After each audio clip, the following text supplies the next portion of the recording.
আমি লক্ষ্য করেছি শুরু থেকে ২ বছর আগে থেকে আমি সিসিএনের একজন কি বলবো ভক্ত আর কি। কারণ আমি লক্ষ্য করেছি যে সিসিএনে যারা সংবাদ সংগ্রহ করেন, সংবাদ উপস্থাপনা করেন, সব কিছু মিলিয়ে এখানে একটা নতুনত্ব আমি দেখেছি এবং তরুণের চাঞ্চল্যতা আমি এখানে দেখেছি। শুধু তাই নয়, ওরা যেসব বিষয় নিয়ে এইসব ফোকাসগুলো করে থাকে এটা অত্যন্ত সময় উপযোগী এবং কক্সবাজারের জন্য এটা প্রয়োজনীয় একটা জিনিস বলে আমি মনে করি। কারণ ওরা কক্সবাজারের শুধু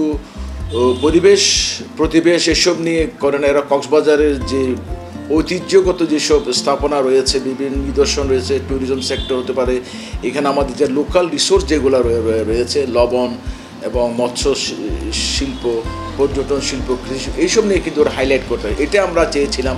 তো আমি মনে করি যে আগামী কক্সবাজারকে আমরা যে চোখে থেকে আমাদের মাননীয় প্রধানমন্ত্রী যেসব উদ্যোগ নিয়েছেন এবং আগামী ৫-৬ বছরের মধ্যে এটা আমরা প্রতিফলন দেখতে পাবো।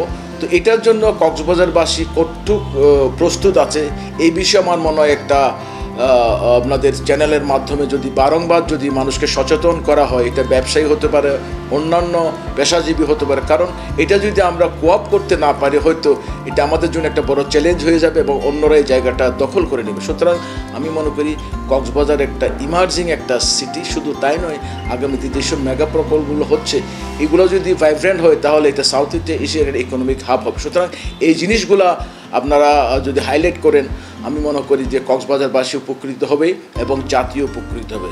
অন্যদিকে আমি আপনার আজকে যে সিসিএনের ৩ বছরে পদার্পণ করতে যাচ্ছে, তো আমি সিসিএনের পরিবারের সকলকে আমার ব্যক্তিগত পক্ষ থেকে, চেম্বার অফ কমার্সের পক্ষ থেকে আন্তরিক কৃতজ্ঞতা এবং ধন্যবাদ জ্ঞাপন করছি।